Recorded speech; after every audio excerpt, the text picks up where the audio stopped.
ॐ गंगणपते नमः। ॐ गंगणपते नमः। ॐ गंगणपते नमः। अखण्डमण्डलाकारं व्याप्तेन चराचरं तत्पदं दर्शितं येन तस्मै श्रीगुरुवे नमः। लक्ष्मीनारायणाभ्यां नमः। उमामहेश्वराभ्यां नमः। वाणी हिरण्यगर्भाभ्यां नमः। शशिपुरन्द्राभ्यां नमः। माता पितृकमलेभ्यो नमः। श्रीगुरुचरणकमलेभ्यो नमः। इष्टदेवताभ्यो नमः। स्थानदेवताभ्यो नमः। सर्वेदेभ्यो नमः।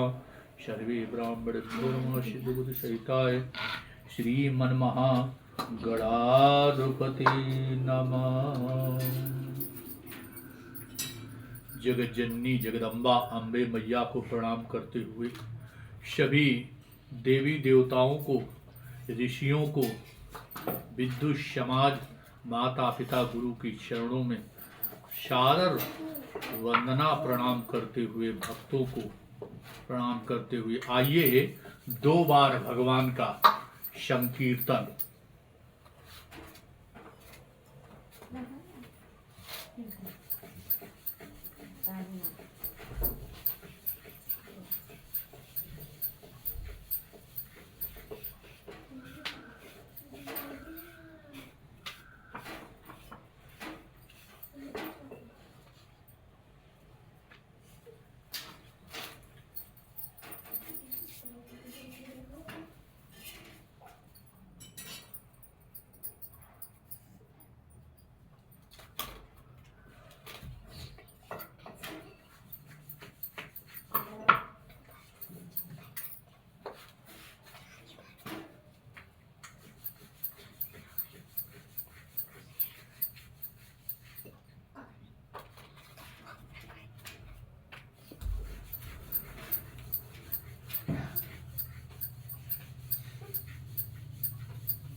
देखो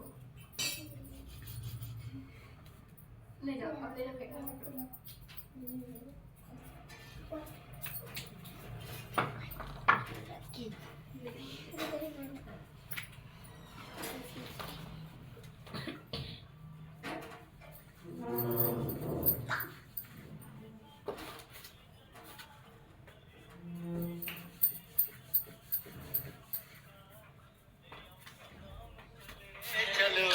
धाम चल रे, ले अम्बे नाम चल रे।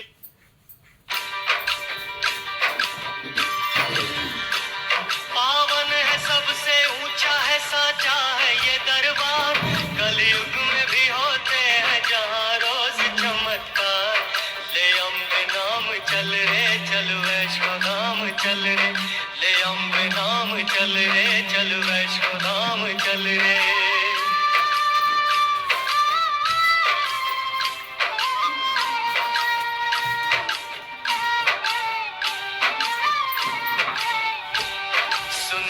माँ के धाम की महिमा कमाल है।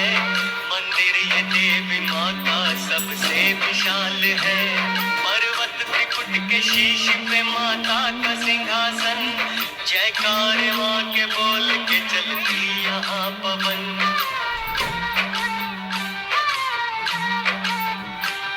अंबर के बादल देते हैं माता को सलामी। पहराते हनुमान भैरव करते निगरानी। दर्शन की सबके भाग में घड़ियां नहीं आती। दर्शन उन्हें मिलता जिन्हें माँ भेजती पाती। द्वारे पे माँ के लगती लंबी कतार है। दर्शन कब होगा सबको इंतजार है। जीवन है जिसका नाम वो है कच्चा सा धागा। जो माँ के द्वारे जा न सके वो है अभागा। ले अम्बे नाम चल रे, चल वैष्णो धाम चल रे। ले अम्बे नाम चल रे, चल वैष्णो धाम चल रे।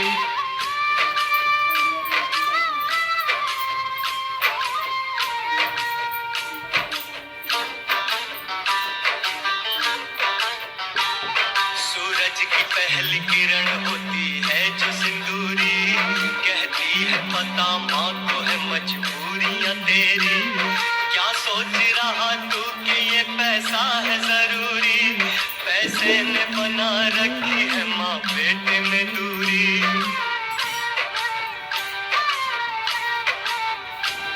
इस पाप की गठरी को परे रख के तू आजा, आजा तू खुला है भवानी माँ का दरवाजा। मील 18 ये जम्मू से दूर है, दर्शन जो माँ का पहला जग में मशहूर है। कन्याओं के संग माता यहाँ खूब थी खेली, इस स्थान को कहते हैं भक्तों कौल कंडोली। ले अपने नाम चल रे जल वैष्णो नाम चल रे, ले अपने नाम चल रे जल वैष्णो नाम चल रे।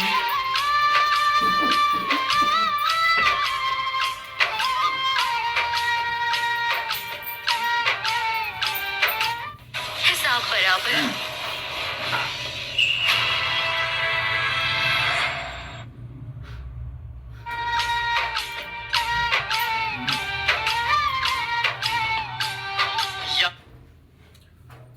बोलो दुर्गी मैया की जय, बोलो साचे दरबार की जय। कल कल कलोदनी करती हुई नादनी श्री पावन गंगा के तट पर बालू के आसन पर विराजमान श्री नारायण बोले, हे नारद, उसके आगे लोक लोक नामक पर्वत है, जो प्रकाशित तथा अप्रकाशित दो प्रकार के लोकों का विभाग करने के लिए उनके मध्य में स्थित है। हे देवर से मानोशतर पर्वत से लेकर के सुमेर पर्वत तक जितना अंदर है, उतनी भूमि सुवर्णमयी तथा दर्पणा के समान स्वच्छ है। वो भूमि सर्वसाधारण प्राणियों से रहित है, इसमें घिरी हुई कोई वस्तु फिर नहीं मिलती। अतः हे नारद, वो भूमि देवताओं के अतिरिक्त सभी प्राण समुदायों से रहित है। इस पर्वत को लोकालोक जो कहा गया है, भगवान ने त्रिलोकी की सीमा निर्धारित करने के लिए उस पर्वत का निर्माण किया है। ये अति विशाल है। पर्वत राज जितना ऊंचा है उतना चौड़ा है।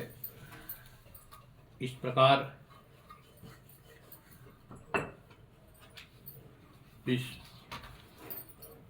दिशा, आकाश, अंतरिक्ष, पृथ्वी, स्वर्ग, अपवर्ग, नरक और पाताल, इन सभी का भली भांति विभाजन सूर्य के ही द्वारा किया जाता है। देवता, पशु, पक्षी, मनुष्य, रेंग कर चलने वाले जंतुओं, वृक्ष तथा अन्य सभी प्रकार के जीव समूहों की आत्मा सूर्य ही है। ये नेत्रेंद्रियों के स्वामी हैं।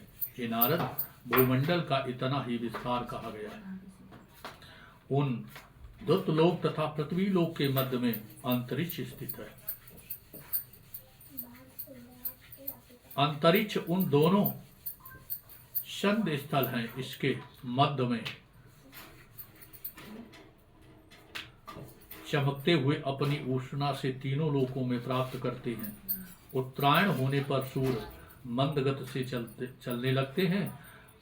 उत्तरायण उनका आरोहगण स्थान है, जहां पहुंचने पर दिन में वृद्धि होने लगती है और दक्षिणायन की स्थिति प्राप्त करके वे तीव्र गति धारण कर लेते हैं। दक्षिणायन उन आरोह स्थान है जिस पर सूर्य के चलने पर दिन छोटा होने लगता है, रात्र बड़ी होने लगती है।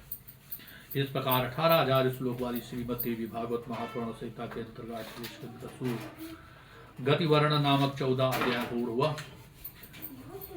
15वें अध्याय में श्री नारायण बोले कि हे नारद, अब मैं सूर्य की उत्तम गति का वर्णन करूंगा। शीघ्र मंद गतियों के द्वारा सूर्य का गमन होता है। हे सुरश्रेष्ठ, सभी ग्रहों के 3 ही स्थान हैं।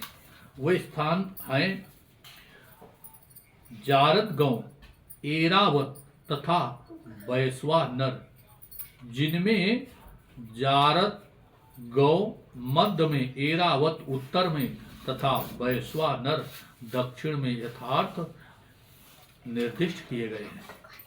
अश्विनी, भरणी और कृतिका को नागवीथी कहा जाता है। रोहिणी, मृगशिरा और अद्रा को गजवीथी कहा जाता है। इसी प्रकार पुनर्वसु, पुष्प और अश्लेखा को एरावती विधि कहा गया है। ये तीनों विधियां उत्तर मार्ग कही गई हैं। मघा पूर्व फाल्गुनी और उत्तरा फाल्गुनी को आर्षमी विधि माना गया है।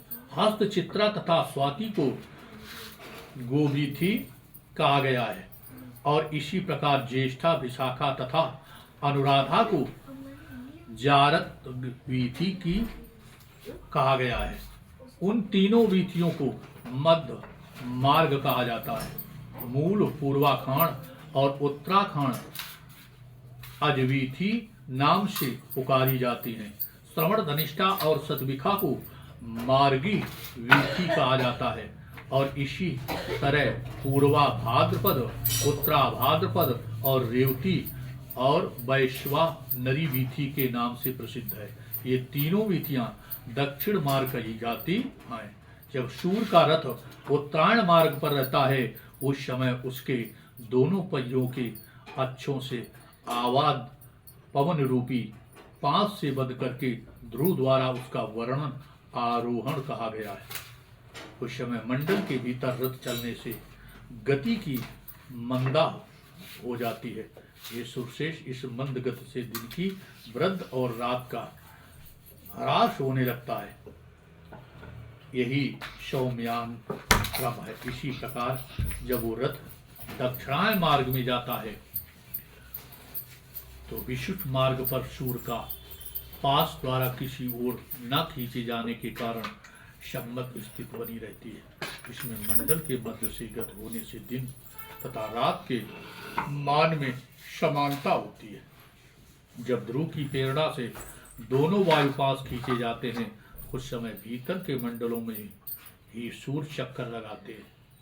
पुनः ध्रुव के द्वारा दोनों पासों के मुक्त किए जाते ही सूर्य बाहर के मंडल में चक्कर लगाने लगते हैं।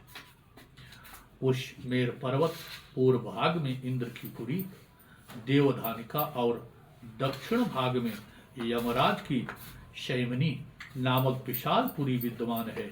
पश्चिम में वरुण देव की विलोचनी नामक महानपुरी है और उस मेरु के उत्तर भाग में चंद्रमा की विभावरी नामक पुरी बताई गई है। ब्रह्मवादियों के द्वारा कहा गया है कि सूर्य का उदय इंद्र की पुरी में होता है और वे मध्याह्न काल में शैमिनी पुरी में पहुंचते हैं। सूर्य के बिंबलोचनी पुरी में पहुंचने पर सायंकाल और विभावरी पुरी में पहुंचने पर आधी रात होती है।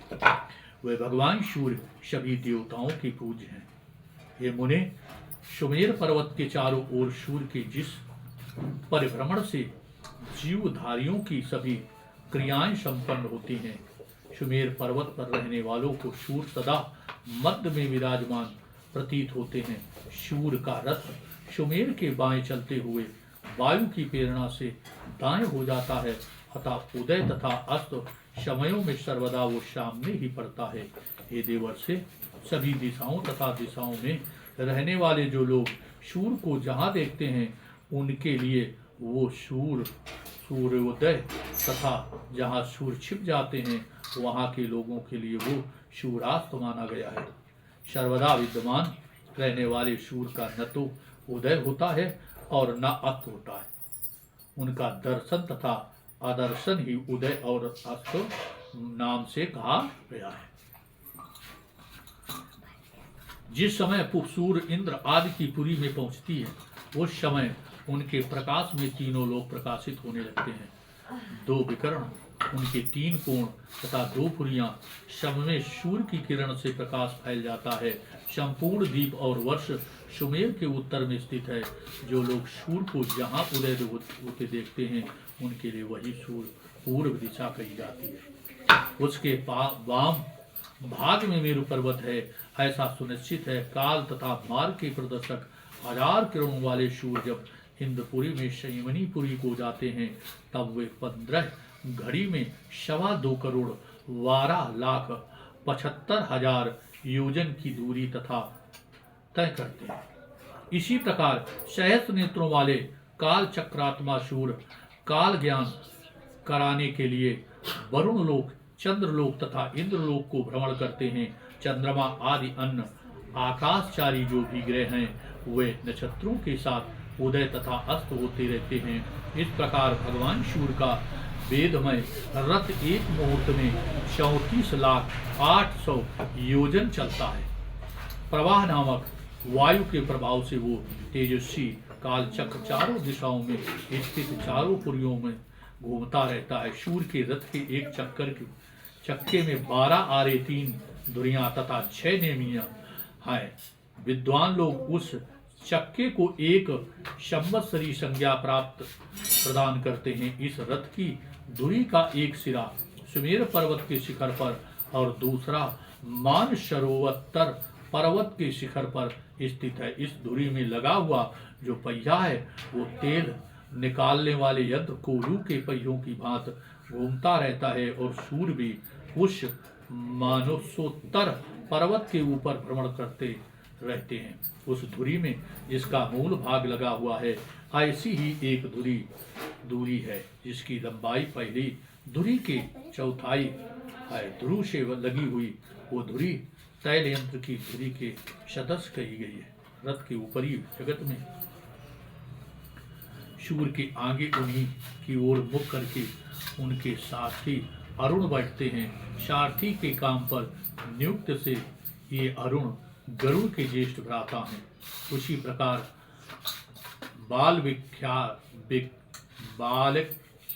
बाल खिले आदि 60,000 ऋषिगण जो परिणाम अंगूठे के पोर के बराबर कहे गए हैं। सूर्य के सम्मुख स्थित होकर के मनोहर वैदिक मंत्रों द्वारा उनका स्तवन करते हैं। जय वैसे ही अन्य जो भी ऋषि गंधर्व अप्सराएं इस प्रकार ये विश्वव्यापी देवदेश भगवान सूर्य प्रदक्षिण 2002 योजन की दूरी चलते हुए 9,51,00,000 योजन मार्ग वाले भूमंडल की निरंतर परिक्रमा करते हैं। इस प्रकार 18,000 श्लोक वाली श्रीमद देवी भागवत महापुराण संहितांतर्गत 8वें स्कंद का भुवनेश्वर नाम सूर्य नामक 15वां अध्याय पूर्वा। बोलो गोविंद भगवान की जय। बोलो साचे दरबार की जय। धर्म की अधर्म का प्राणियों में विश्व का गौ माता की, गंगा मैया की, यमुना मैया की, सरस्वती मैया की, गुरुदेव भगवान की, अपने अपने माता पिता की। हर हर महादेव की